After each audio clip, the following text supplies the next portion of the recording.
Assalamualaikum warahmatullahi wabarakatuh. Alhamdulillah, kita bersyukur kehadirat Allah subhanahu wa ta'ala, agar supaya Allah subhanahu wa ta'ala menambahkan dengan syukur kita kepada Allah tambahan nikmat, taufik dan hidayah, serta sentiasa dibimbing oleh Allah subhanahu wa ta'ala dalam sisa-sisa umur yang Allah berikan kepada kita di zaman yang begitu semakin mencabar akan keimanan, mencabar akidah, mencabar akan perkara yang menjadi prinsip dalam pegangan agama kita, yang semoga Allah subhanahu wa ta'ala memberikan kepada kita kemampuan dan keupayaan menghadapi cabaran-cabaran semasa, sehingga Allah subhanahu wa ta'ala menjadikan kita golongan orang-orang yang terselamat daripada cabaran-cabaran zaman ini dan zaman yang akan datang insyaAllah. Amin, Allahumma amin. Hadirin dan hadirat yang dirahmati oleh Allah subhanahu wa ta'ala,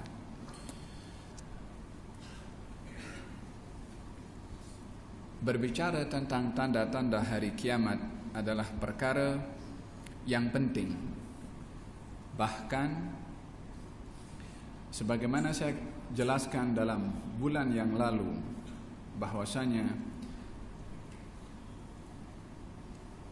hadis yang diriwayatkan oleh Imam Muslim yang menjelaskan tentang hal ehwal agama berupa soalan yang ditanyakan oleh Jibril alaihissalam kepada Rasulullah.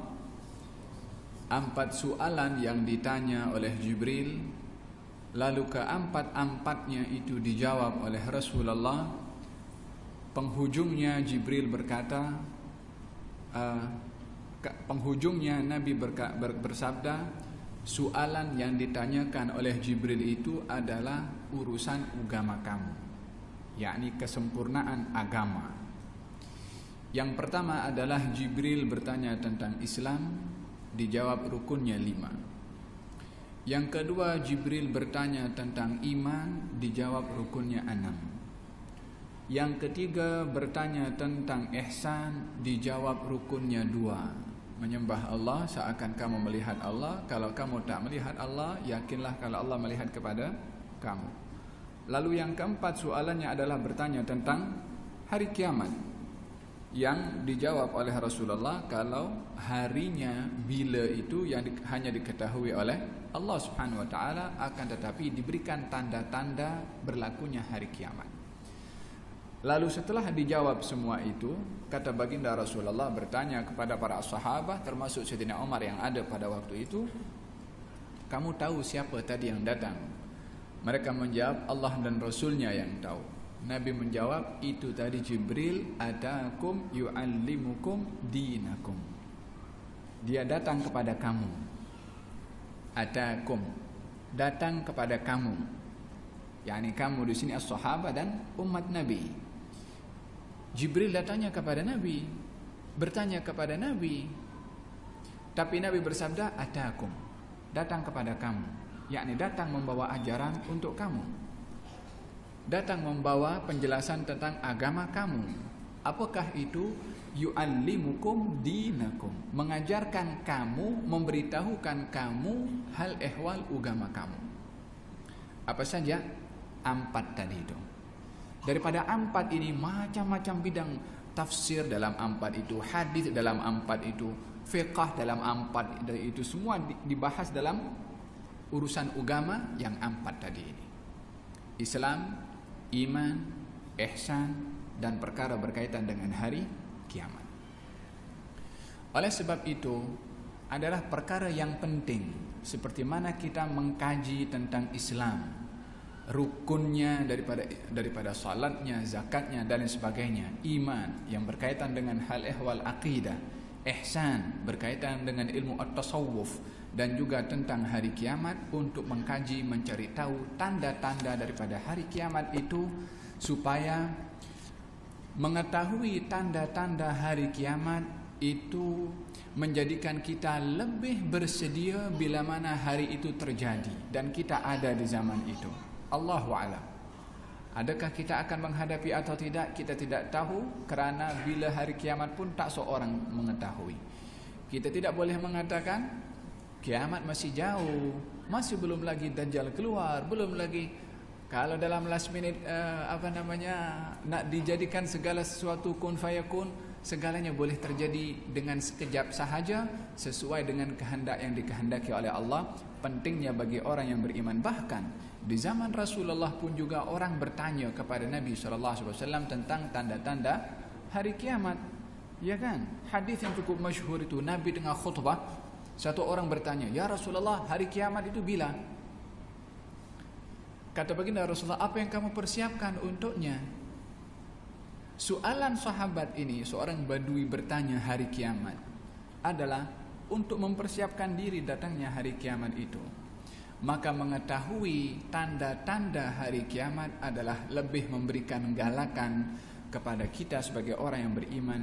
Sebelum hari itu terjadi, kita sudah bersedia. Di dalam Al-Quranul Karim, Allah pun juga menyebutkan beberapa tanda daripada hari kiamat. Dan di dalam hadis Nabi SAW panjang lebar diperbahaskan berkenaan dengan tanda-tanda hari kiamat. Di dalam kelas yang lalu atau bulan yang lalu, saya perbahaskan tanda kiamat yang besar. Dan saya jelaskan kalau tanda hari kiamat ada dua, yaitu tanda-tanda yang kecil dan tanda-tanda yang besar. Tanda-tanda yang kecil hampir 90% daripada tanda-tanda hari kiamat yang kecil adalah sudah dinampak di zaman kita sekarang. Yang belum itu tanda hari kiamat yang besar. Terutama sekali yang kita dah bahas pada siri yang lalu berkenaan dengan Ad-Dajjal. Saya bahaskan berkenaan dengan panjang lebar berkenaan dengan fitnah Ad-Dajjal dan bagaimana ramainya orang yang terbawa dengan fitnahnya Dajjal. Dan Dajjal itu adalah manusia yang banyak diminati dan diikuti oleh Yahudi dan juga ramai daripada pengikutnya kalangan wanita. Demikian yang akan terjadi di akhir zaman bila mana Dajjal muncul, dan itu adalah salah satu tanda yang besar. Namanya pun disebutkan oleh Nabi SAW, namanya adalah Saf, dan juga digelari dengan Abu Yusuf. Ini fitnah Ad-Dajjal. Fitnah yang terbesar yang kedua setelah Dajjal adalah fitnahnya Ya'juj dan Ma'juj. Fitnah Ya'juj dan Ma'juj ini terjadi setelah terbunuhnya Ad-Dajjal. Dikatakan dalam sebuah riwayat bahwasanya baginda Rasulullah sallallahu alaihi wasallam bercerita kepada para as-sahabah. Isi kandungan cerita itu perjalanan Nabi Isra dan Mi'raj. Kata baginda Rasulullah sallallahu alaihi wasallam, saya dalam peristiwa Isra dan Mi'raj berjumpa dengan Nabi Ibrahim dan juga Nabi Musa serta Nabi Isa. Hadis ini diriwayatkan dalam Sunan Ibnu Majah. Fatadzakaru as-sa'ah, maka Nabi duduk bersama dengan Nabi Musa, dengan Nabi Ibrahim dan juga Nabi Isa, bertadzakur, diskus, berbincang antara mereka.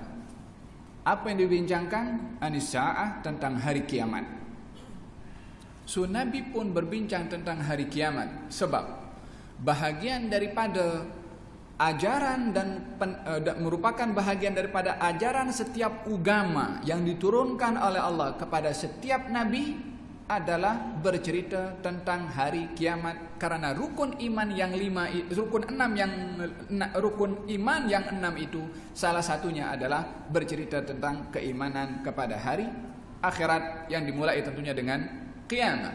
Setiap nabi mengajarkan kepada umatnya tentang hari kiamat. Walaupun antara nabi itu dengan nabi yang akan datang akan diberitahukan akan ada Nabi Muhammad SAW, tapi tentang hari kiamat sudah diceritakan oleh nabi-nabi sebelum Nabi Muhammad SAW mengingatkan kepada umat manusia berkenaan dengan hari kiamat serta tanda-tandanya hari kiamat. Ini cerita tentang masalah Dajjal, tentang Ya'juj dan Ma'juj, tentang matahari terbit daripada sebelah barat. Itu cerita bukan hanya dalam syariat Nabi Muhammad SAW. Akan tetapi syariat sebelum Rasulullah pun tanda-tanda kiamat diceritakan oleh setiap nabi kepada umatnya. Daripada dulu lagi diingatkan tentang bagaimana hari kiamat itu. Bukankah dalam hadis Nabi SAW beliau bersabda, tidak diutus seorang nabi kecuali akan mengingatkan kepada umatnya tentang bahaya fitnahnya Dajjal. Walaupun Dajjal akan keluar di akhir zaman. Idzan dalam perjalanan Isra dan Mi'raj berjumpa dengan Nabi Ibrahim dan Nabi Musa serta Nabi Isa. Mereka berbincang tentang hari kiamat. Maka semuanya merujuk kepada Nabi Ibrahim sebagai Abul Anbiya, bapa kepada seluruh nabi. Apa pandangan kamu tentang hari kiamat itu, wahai Nabi Allah Ibrahim? Nabi Ibrahim menjawab, aku tak punya jawaban. Maka dirifa kepada Nabi Musa. Nabi Musa mengatakan, aku tidak tahu. Maka rifa kepada Nabi Isa.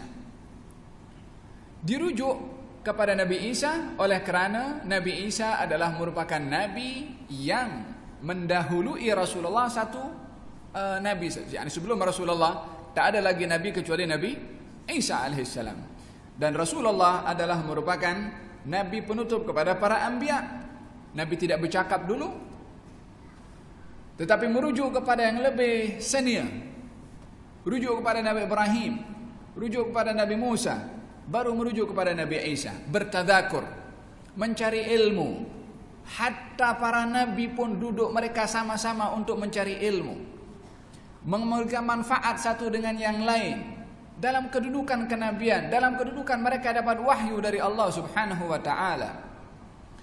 Tidak dijelaskan dalam hadis ini perbincangan itu di mana? Adakah di Baitul Maqdis ataukah berada di langit? Allahu a'lam. Yang penting pada malam peristiwa Isra dan Mi'raj masih Rasulullah duduk dengan para anbiya bertadzakur, bermudzakarah, yakni mengkaji ilmu berkenaan dengan masalah hari kiamat. Kalau Nabi di Isra dan Mi'raj masih mencari tahu tentang hari kiamat, dan itu 1400 tahun yang lalu, dan kita sudah berada 14 abad setelah perbincangan itu, kita lebih wajib tahu tentang hal ehwal hari kiamat karena kita semakin hampir. Tapi bila Allahu a'lam. Daripada perbincangan itu, kata Nabi Isa alaihissalam menjawab, adapun berlakunya hari kiamat itu bila, hanya Allah tahu, yang tahu. Yas'alukan nasu, bertanya kepada engkau wahai Rasulullah, ramai daripada manusia tentang hari kiamat. Anisa'a qul innama ilmuha inda rabbi. Katakan kepada mereka, yang tahu bila hari kiamat itu akan terjadi hanya Allah Subhanahu wa taala. Masanya itu hanya Allah Subhanahu wa taala yang tahu bila terjadi hari kiamat. Harinya hari Jumat, tapi Jumat bila? Allahu a'lam. Adakah Jumat depan atau Jumat bila? Allahu a'lam. Pastinya baginda Rasulullah memberitahukan bahwasanya di antara keistimewaan hari Jumat tidak berlaku hari kiamat kecuali pada hari Jumat. Tahun berapa? Allahu a'lam. Kata Nabi Isa alaihissalam, adapun bila berlakunya hari kiamat, itu yang hanya tahu Allah Subhanahu wa taala. Tetapi apa yang dimaklumkan kepada saya, apa yang sudah diinformasikan kepada saya, kata Nabi Isa alaihissalam, adalah perkara yang akan disebutkan.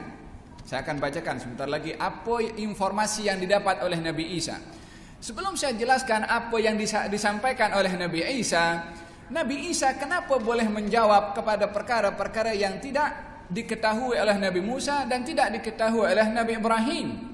Karena Nabi Isa terlibat langsung dalam perkara yang akan terjadi pada zaman ketika menghampiri hari kiamat. Nabi Isa terlibat langsung pada kejadian tersebut, pada tanda-tanda tersebut.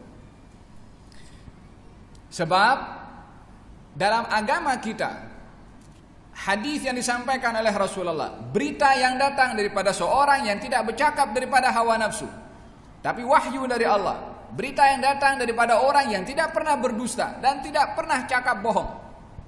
Nabi Muhammad SAW bersabda bahwasanya di akhir zaman nanti akan turun Nabi Isa alaihissalam. Kita dah bahas dalam kelas yang lalu, turunnya di Manatil Bayda dekat Syam sana, kemudian akan menuju ke Makkah Al-Mukarramah dan juga ke Madinah, dan akan menjadi imam pada dan akan salat ikut syariat Nabi Muhammad SAW. Ketika dihampiri oleh ramai daripada umat Rasulullah, yang ramai daripada mereka orang-orang besar dan hebat, orang-orang yang hampir dengan Allah Subhanahu wa taala, mereka pemimpin umat Nabi Muhammad SAW mempersilakan kepada Nabi Isa untuk menjadi imam. Kata Nabi Isa, di tengah-tengah kamu ramai pemimpin-pemimpin, maka salah seorang daripada kamu wahai pemimpin yang menjadi imam. Dalam salat Nabi Isa menjadi makmum. Dipegang bahunya oleh Nabi Isa itu imam untuk maju ke hadapan menjadi imam. Yang dimaksudkan adalah Al-Imam Muhammad ibn Abdullah Al-Mahdi. Ini yang akan disaksikan oleh Nabi Isa alaihissalam. Dan yang akan disaksikan oleh Nabi Isa adalah menghadapi Dajjal. Dan juga akan disaksikan oleh Nabi Isa adalah menghadapi kepada Yajuj dan juga Al-Majuj. Dua ini daripada tanda kiamat yang besar yang akan dihadapi oleh Nabi Isa. Oleh sebab itu Nabi Isa tahu apa yang akan berlaku dan sebelum hari kiamat, dan dijawab, diberitahukan kepada Rasulullah, kepada Nabi Ibrahim, juga kepada Nabi Musa ketika mereka duduk sama-sama tentang tanda-tanda hari kiamat. Sebab Nabi Isa akan terlibat langsung dalam perkara tanda-tanda kiamat tersebut. Apa kata Nabi Isa? Fadzakaru khuruj ad-dajjal, maka mereka diceritakan tentang keluarnya ad-dajjal.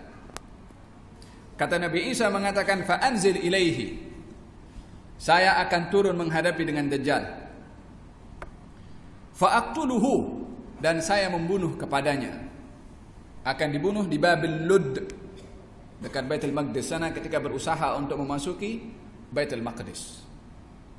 Ada satu pintu dekat Baitul Maqdis sana sampai sekarang pun masih dikenal dengan Babul Lud, dan di situ akan dibunuh Dajjal. Siapa yang membunuhnya? Nabi Isa alaihissalam. Dengan apa dibunuhnya? Nabi Isa menceritakan dalam hadis sahih,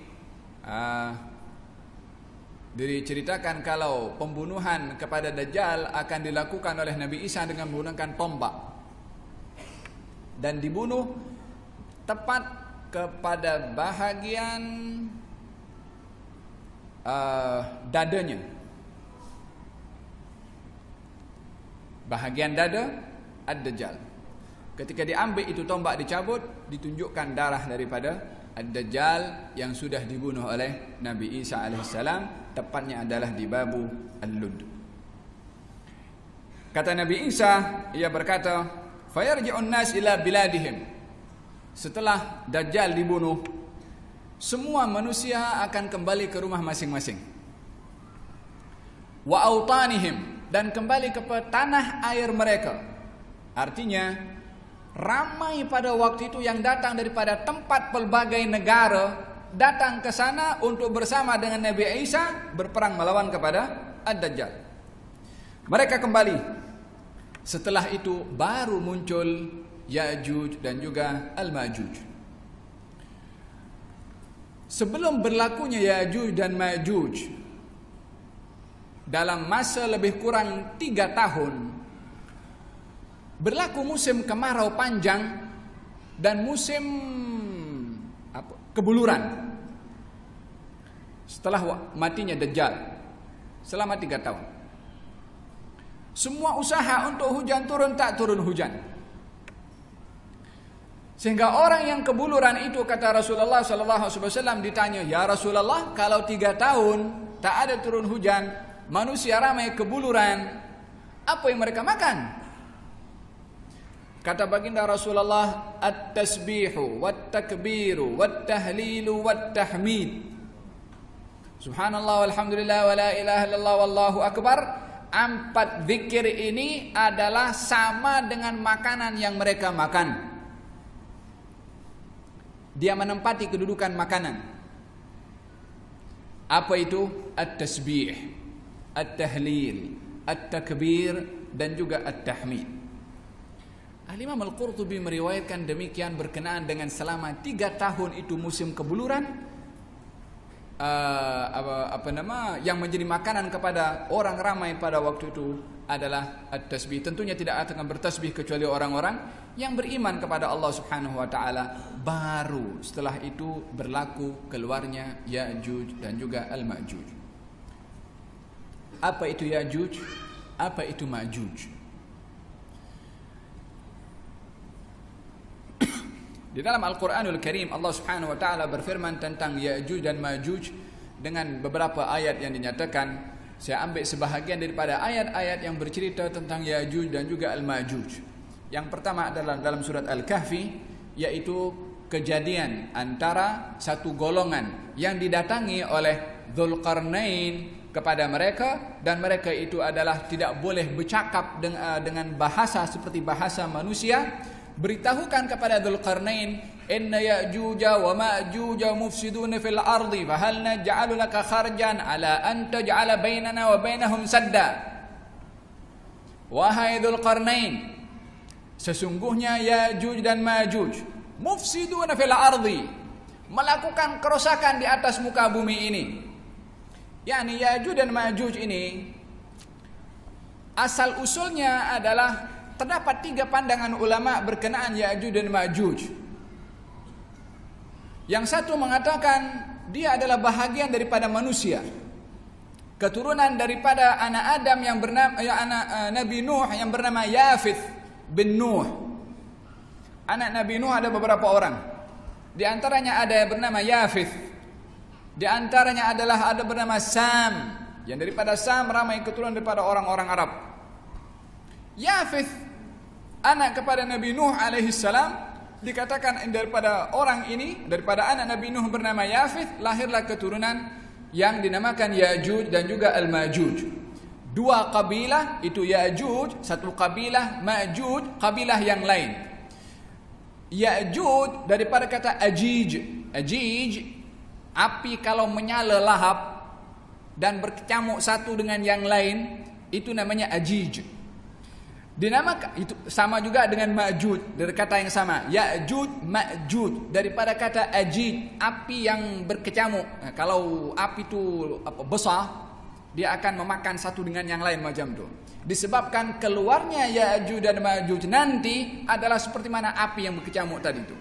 Karena terlalu ramainya daripada bilangan Ya'juj dan juga Al-Ma'juj. Satu family Ya'juj dan Ma'juj dapat melahirkan lebih kurang 1000 orang dalam satu orang. Walihada kata baginda Rasulullah sallallahu alaihi wasallam, di neraka itu yang akan banyak menghuni di situ adalah ramai daripada golongan Ya'juj dan Ma'juj. 1000 daripada mereka 1 manusia. Ini 1 banding 1000. Ini berita-berita yang diceritakan di dalam hadis berkenaan perkara yang akan berlaku di akhir zaman dan juga di hari akhirat nanti. Ya'juj dan Ma'juj, saya katakan asal usulnya adalah asal nama itu daripada 2 kabilah, diambil daripada kata Ya'juj, dan Ma'juj berasal daripada ajij, api yang melahap. Yang kedua, pandangan yang kedua mengatakan bahwasanya Ya'juj dan Ma'juj itu bukan daripada manusia, adalah daripada makhluk yang dicipta. Tapi ini pandangan ya, nanti saya akan jelaskan hasil daripada percampuran air mani ke tanah daripada Nabi Adam, kemudian daripada situ berbentuklah Ya'juj dan juga Al-Ma'juj. Pandangan ini tidak diambil sebagai pandangan yang kuat oleh ramai ulama, disebabkan oleh kerana Ya'juj dan Ma'juj juga termasuk daripada makhluk yang mendapat perintah dari Allah untuk taat kepada Allah, yang mereka tidak taat, oleh sebab itu mereka menjadi penghuni neraka. Kalau mereka bukan makhluk daripada manusia yang mukallaf, maka mereka tidak akan dimasukkan ke dalam neraka. Yang ketiga, pandangan yang ketiga mengatakan daripada golongan al-atrak atau turuk. Falhasil daripada tiga pandangan ini yang dikuatkan adalah Ya'juj dan Ma'juj adalah golongan daripada keturunan Yafith bin Nuh. Di dalam perbezaan asal usul Ya'juj dan Ma'juj, mereka juga para ulama berbeza tentang bentuknya. Adakah kalau manusia seperti kita? Dikatakan bahwasanya bentuknya memang manusia seperti kita, hanya size-nya tidak tinggi. Ada di antara mereka yang mempunyai size satu jengkal. Ada yang mempunyai size lebih daripada 1 jengkal atau 2 jengkal. Ada mengatakan bahwasanya mempunyai telinga yang satu boleh dijadikan tilam, yang satu boleh dijadikan selimut. Bertilamkan dengan satu telinga, berselimutkan dengan telinga yang lain.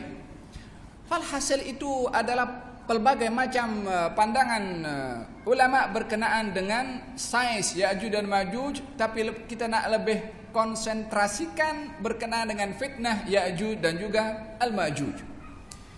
Allah mengkisahkan di dalam Al-Quranul Karim, inna Ya'juja wa Ma'juja mufsiduna fil ardi. Ya'juj dan Ma'juj melakukan kerosakan di atas muka bumi ini pada waktu itu, yakni di zaman Dzulqarnain. Melakukan kerosakan adalah setiap kali musim bunga, musim tumbuh-tumbuhan, mereka akan keluar daripada tempat persembunyian mereka untuk memakan habis apa saja yang dijumpai, berupa tanaman, berupa tumbuh-tumbuhan, ataupun berupa hayawan. Tak kira kambing, lembu, khinzir, apa saja makanan daripada hayawan yang boleh untuk dimakan akan dimakan habis, bahkan mempunyai gigi yang boleh macam hayawan, mempunyai taring yang boleh untuk menggigit hayawan hidup-hidup. Perangai Ya'juj dan Ma'juj pada waktu itu yang melakukan kerosakan di atas muka bumi ini menyebabkan segolongan kampung yang hidup di antara yang dipisahkan dengan 2 gunung, di antara 2 gunung ada laluan di situ Ya'juj dan Ma'juj, untuk melalui laluan itu merosakkan semua harta benda orang kampung yang dimiliki oleh orang kampung itu. Maka mereka orang kampung datang kepada Dzulqarnain, wa hum la yastati'una qawla, mereka tak boleh bercakap dengan bahasa lisan, tak boleh bercakap dengan bahasa yang boleh difahami oleh manusia biasa. Mereka berkata kepada Dzulqarnain, inna Ya'juja wa Ma'juja mufsiduna fil ardi. Allah mensifatkan mereka tak boleh bercakap. Pada masa yang sama Allah mereka bagi tahu kepada Dzulqarnain kalau Ya'juj dan Ma'juj melakukan kerosakan di atas muka bumi ini. Kalau begitu macam mana mereka bercakap sementara mereka tak boleh bercakap? Ahli tafsir mengatakan bahwasanya di antara kelebihan yang diberikan oleh Allah kepada Dzulqarnain, boleh berbuat apa saja, termasuk memahami bahasa orang yang tak boleh bercakap. Tapi orang lain tak boleh paham. Yang boleh paham antara mereka sahaja dengan bahasa Allah alam, dengan bahasa apa.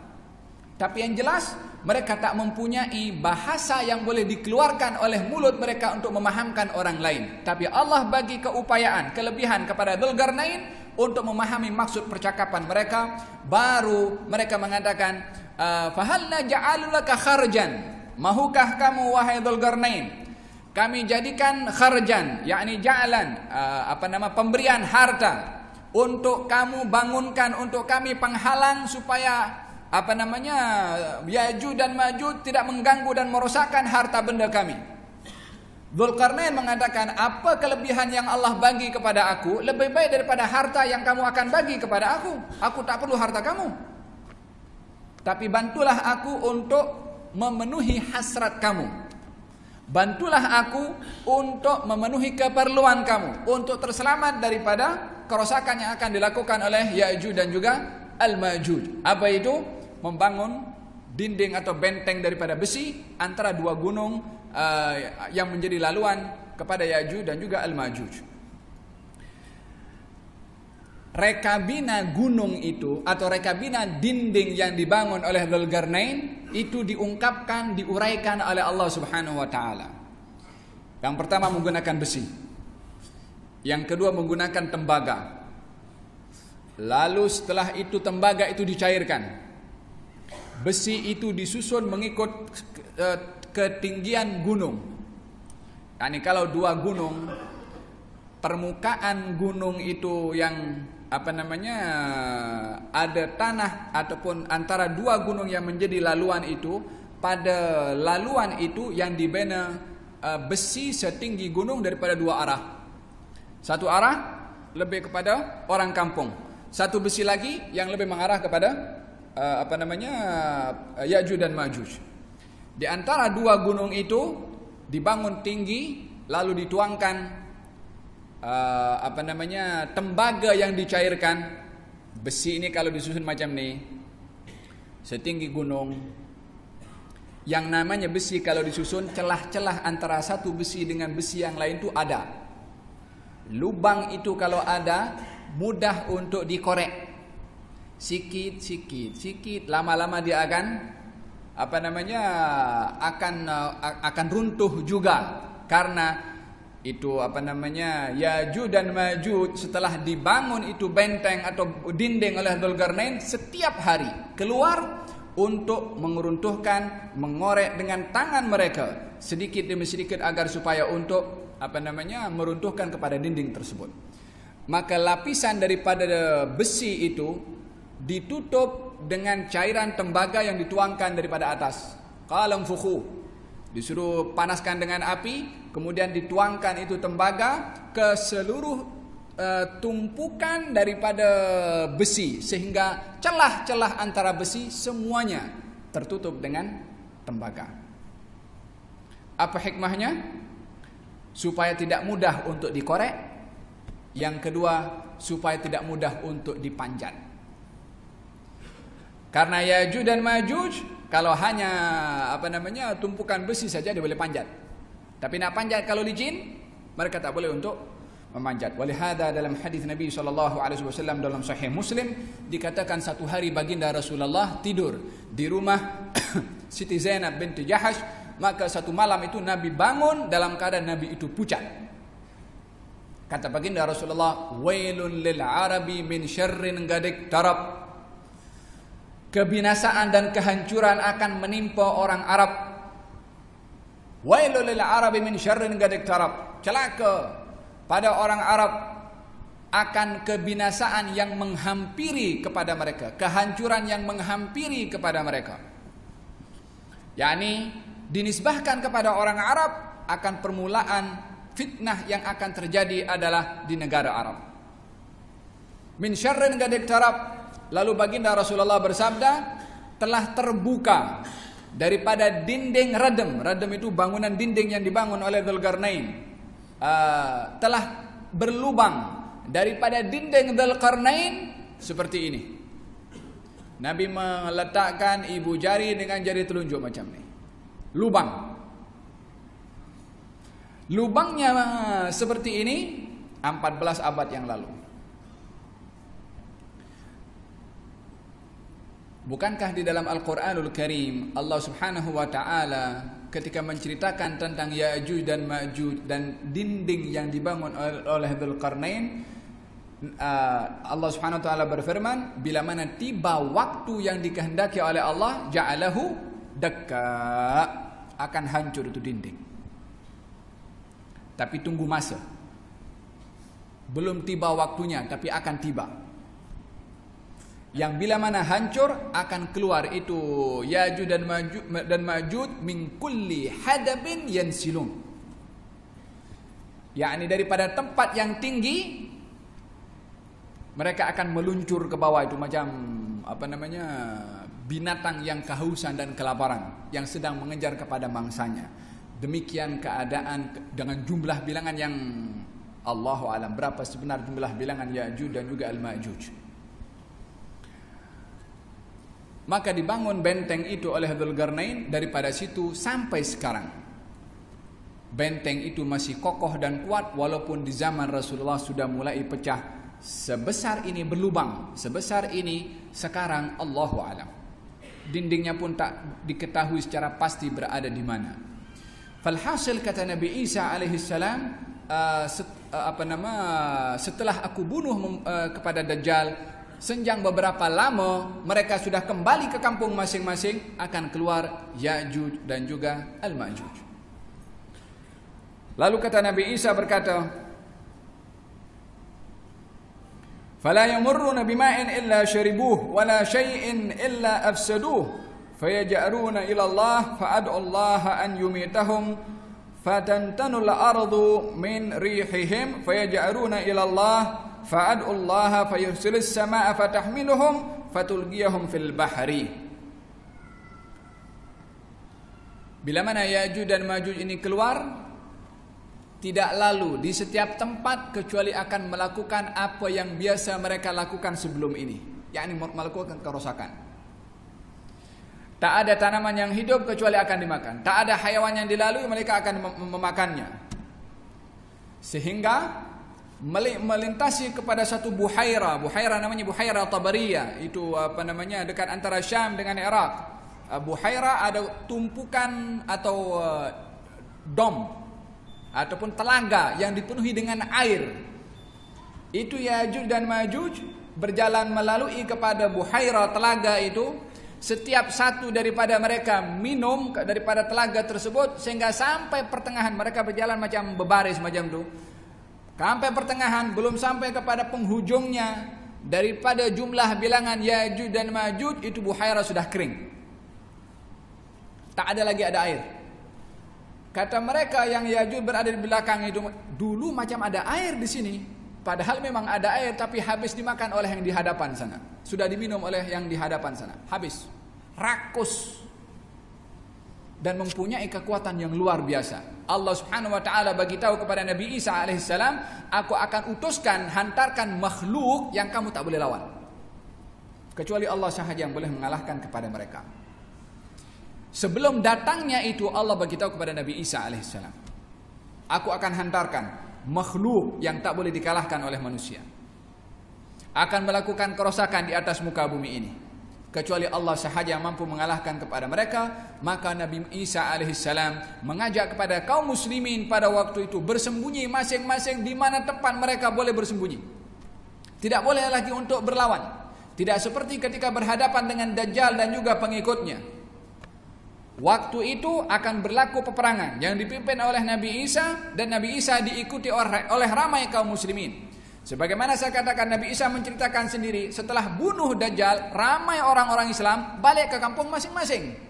Artinya pada waktu itu mereka keluar berada bersama dengan Nabi Isa untuk berperang melawan dengan Dajjal dan pengikut Dajjal daripada golongan kaum Yahudi. Sehingga diceritakan dalam hadis, Imam Muslim juga meriwayatkan bahwa di akhir zaman peperangan yang akan dihadapi oleh kaum muslimin menghadapi kepada musuh-musuh Allah Subhanahu wa taala, khususnya kaum Yahudi, ramai daripada mereka lebih kurang 70.000 tentera bersama dengan Dajjal, hampir keseluruhan 70.000 orang adalah golongan daripada Yahudi. Disitulah berlaku peperangan besar-besaran nanti di Baitul Maqdis. Kata Nabi Isa atau Nabi SAW bersabda, tidak ada pokok atau tidak ada batu yang bersembunyi di sebalik pokok itu dan di sebalik batu itu orang kafir, kecuali pokok dan batu itu akan bercakap kepada kaum muslimin, para mujahidin, ya muslim, ya Abdullah, di belakang saya ada Yahudi, maka pergilah dan bunuhlah dia. Batu akan bercakap, ya muslim, ya Abdullah, di bawah saya ada musuh Yahudi, datanglah dan bunuhlah kepada dia.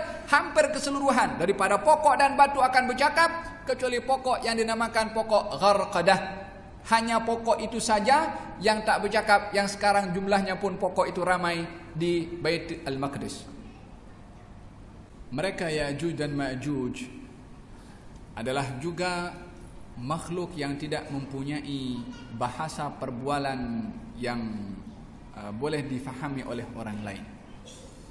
Dikatakan mereka punya isyarat satu dengan yang lain, macam anjing yang macam gonggongan anjing kalau bercakap satu dengan yang lain ataupun nak memberikan isyarat seruan untuk menyerbu.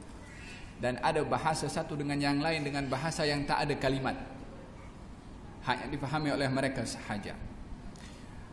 Demikian beberapa awsaf, sifat-sifat yang diceritakan tentang fitnah Ya'juj dan juga Al-Ma'juj, sehingga Nabi Isa ketika menyeru kepada kaum muslimin untuk menyelamatkan diri, dan masing-masing akan menyelamatkan diri, dan kalau dalam riwayat dinyatakan mereka kaum muslimin akan bersedia akan kembali seperti zaman dahulu, bila mana berada di sebuah kawasan akan membina satu dinding untuk mengelilingi kampung itu supaya tidak mudah dimasuki oleh musuh. Kalau dahulu rumah-rumah dan kampung-kampung zaman dahulu adalah dibangun setiap kampung dinding ataupun tembok yang mengelilingi kampung, dan ada main entrance, pintu utama masuk.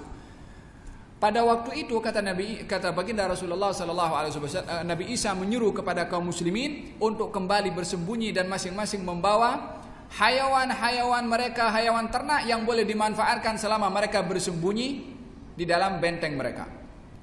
Maka ketika itu Nabi Isa berdoa kepada Allah Subhanahu wa taala. Kata Nabi Isa, "Fa'ad'ullaha 'alaihim." Maka saya berdoa kepada Allah. Ini Nabi Isa bagi tahu kepada 3 orang, kepada Nabi Ibrahim, kepada Nabi Musa, dan juga kepada Rasulullah sallallahu alaihi wasallam. Fa'ad'ullaha 'alaihim. Saya berdoa kepada Allah agar supaya Allah membinasakan kepada mereka. Maka Allah Subhanahu wa taala mematikan mereka, menghantarkan sejenis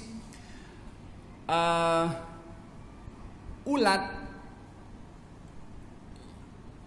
yang menjadi pembunuh kepada mereka Ya'juj dan juga Al-Ma'juj, sehingga dengan dihantarkan penyakit itu atau virus itu oleh Allah Subhanahu wa taala berupa ulat, sehingga Ya'juj dan Ma'juj daripada awal sampai akhir ini tidak dijumpai tanah ini kecuali bertumpukan mayat Ya'juj dan juga Al-Ma'juj. Dalam keadaan suasana hening dan sepi, mereka kaum muslimin yang berada di benteng masing-masing tidak berani untuk keluar karena terancam keselamatan mereka dengan apa yang akan dilakukan oleh Ya'juj dan juga Al-Ma'juj. Sehingga salah seorang daripada mereka menyeru, "Siapa di antara kamu yang bersedia untuk membeli dirinya di jalan Allah Subhanahu wa taala, keluar untuk mencari tahu keadaan di situ dan memberikan informasi kepada kami?" Yakni yang mau mencari tahu. Waktu itu tak ada yang berani nak keluar kecuali seorang, gal saya. Maknanya kalau keluar tak balik, maknanya masih ada Ya'juj dan Ma'juj di sana. Tapi kalau keluar balik, maknanya ada satu informasi yang boleh diterima oleh mereka. Maka orang ini keluar. Ketika keluar daripada benteng, mendapati tanah dan bumi ini dipenuhi dengan tumpukan mayat Ya'juj dan juga Al-Ma'juj. Maka dia kembali dan memberikan kabar gembira kepada semua kaum muslimin yang ada dalam benteng itu. Maka mereka semua bersyukur kepada Allah Subhanahu wa ta'ala. Keadaan pada waktu itu bumi ini dipenuhi dengan mayat dan bangkai Ya'juj dan Ma'juj, sehingga bumi ini baunya bau busuk, bangkai. Siapa nak kuburkan sebanyak mayat yang bergelimpangan di atas muka bumi ini daripada bangkai Ya'juj dan juga Al-Ma'juj. Kata baginda Rasulullah sallallahu alaihi wasallam, tidak ada hayawan pemakan bangkai pada waktu itu melainkan semuanya gemuk.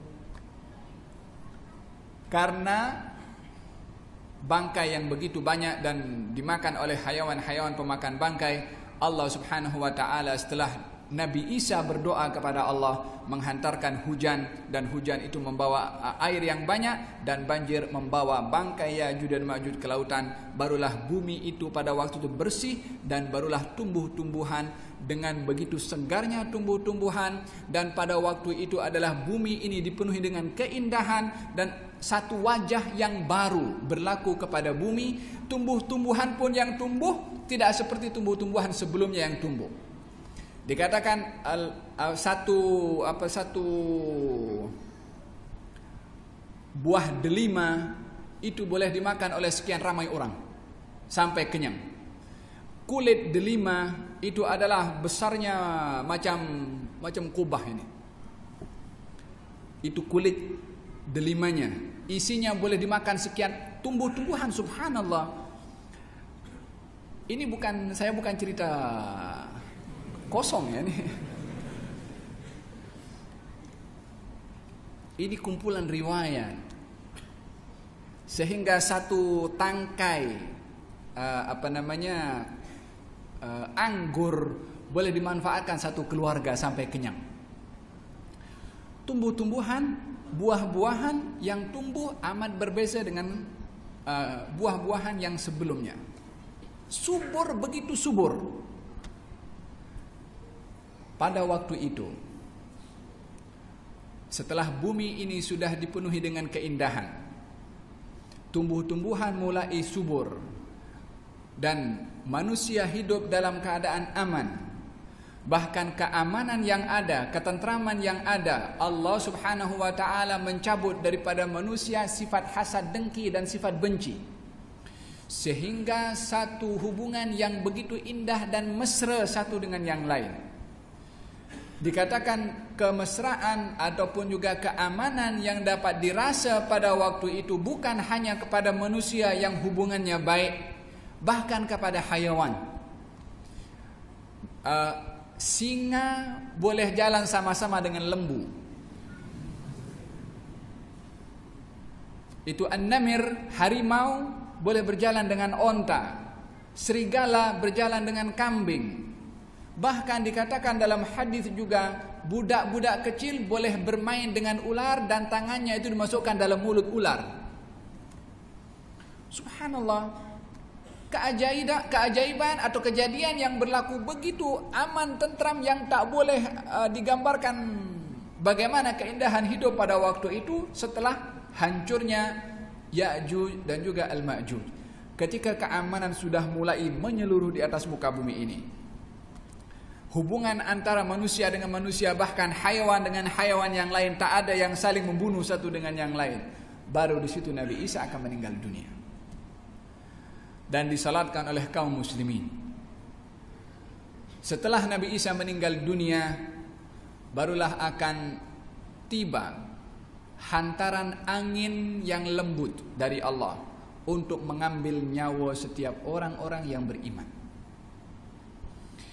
Tak seorang pun yang beriman kecuali akan dicabut ruhnya oleh Allah Subhanahu wa taala. Dan pada waktu itu, sebelum dicabutnya ruh orang-orang yang beriman, satu dengan yang lain ini dah tak ada lagi yang sibuk dengan dunia.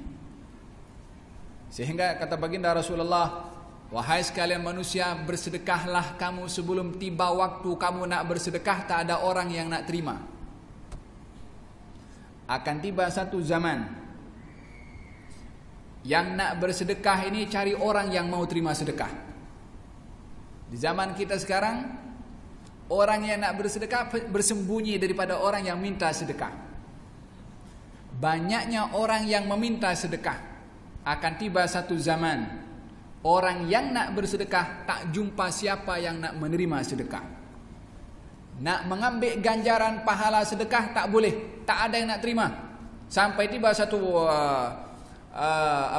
satu badui datang ke Baitul Mal melimpah ruah. Tak ada orang nak terima. Bukan karena mereka semuanya kaya, karena sudah tidak ada lagi rakus kepada dunia. Mereka hanya cukup dikatakan harga lembu, subhanallah, harga lembu itu berlipat kali ganda berbandingkan kepada harga barangan yang lain. Harga kuda tak ada harganya. Pasal apa? Kuda tidak lagi dipergunakan untuk berperang, makanya harganya murah. Lembu digunakan untuk mereka itu menanam. Punya tanah, tanam sendiri, tumbuh dimakan, tanam lagi, tumbuh makan, tanam lagi. Sebab mereka sudah sedar semakin hampirnya kepada hari kiamat, menunggu ajal datang kepada mereka. Karena Ya'juj dah keluar, Dajjal, mereka orang-orang beriman yang tahu tanda-tanda itu tanda-tanda besar akan hampirnya hari kiamat. Buat apa lagi nak cari dunia? Sementara kiamat akan datang, untuk apa dunia dicari oleh mereka? Sehingga itu sebab mereka ketika menyadari dunia semakin hampir dengan tanda-tanda yang besar yang sudah dilalui oleh mereka, mereka tak ada lagi hasrat untuk dapatkan dunia. Sehingga seorang daripada A'rabi Badui datang ke Baitul Mal, maka dia diberikan pemberian yang begitu banyak berupa emas. Dia berjalan di tengah perjalanan, takkan aku seorang je yang minta-minta, ini satu saudara-saudara aku kalangan kaum muslimin tak ada yang meminta-minta harta. Malu aku nak minta-minta, tak meniru kepada yang lain tidak meminta-minta. Bagi balik pergi Baitul Mal. Wahai Baitul Mal, ini harta yang aku dapat daripada engkau tadi, aku kasih balik kepada engkau. Emas, banyak tumpukan emas yang dibawa. Kata Baitul Mal mengatakan, kami tidak mengembalikan pemberian yang kami dah keluarkan. Baitul Malnya tak nak duit juga, sehingga dibagi kepada orang lain tak nak. Apa dia buat? Diambil itu emas, dibuang ke dalam laut atau ke dalam sungai. Dia sendiri tak nak. Sudah ada sifat penjagaan daripada kecintaan kepada dunia. Tak mau lagi dah, nak tunggu mati hari kiamat tak lama. Demikian keadaan yang akan berlaku, tak ada orang yang meminta sedekah. Oleh sebab itu Nabi bersabda, bersedekahlah kamu sebelum datang satu masa kamu tak akan jumpa orang yang mahu menerima sedekah. Setelah keadaan begitu aman dan tentram, baru Allah Subhanahu wa taala akan menghantarkan angin yang lembut, mencabut ruh setiap orang-orang yang beriman kepada Allah Subhanahu wa taala, sehingga tak seorang pun daripada orang beriman kecuali meninggal dunia, dan Quran akan diambil oleh Allah Subhanahu wa taala, dan tidak ada lagi orang yang melafadzkan Allah Subhanahu wa taala. Berlakulah hari kiamat kepada mereka, yaitu bermulanya matahari terbit daripada barat, dan juga berlaku hari kiamat yang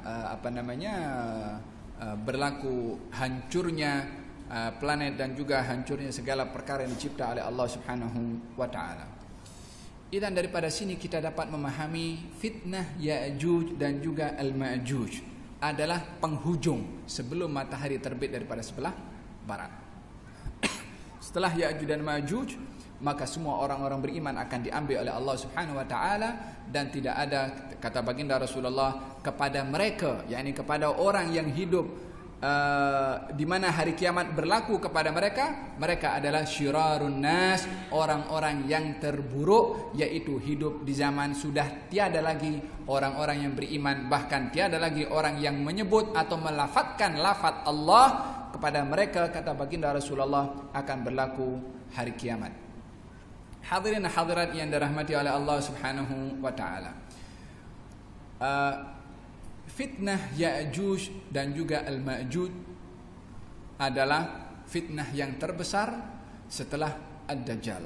Kata Nabi Isa alaihissalam setelah menceritakan yang demikian kepada Rasulullah dan Nabi Ibrahim, beliau mengatakan, fa'ahida ilayya idza kana dhalika kanat as-sa'atu minan nas kal hamil allati la yadri ahluha mata tu'jiluhum biwaladatiha. Qala Ibnu Syaibah lailan aw naharan. Setelah itu, yakni setelah berlakunya Ya'juj dan Ma'juj, maka hari kiamat akan muncul secara tiba-tiba, tidak diketahui petang atau malam, akan datang secara mengejut, yaitu tentunya setelah diwafatkannya orang-orang yang beriman kepada Allah Subhanahu wa taala.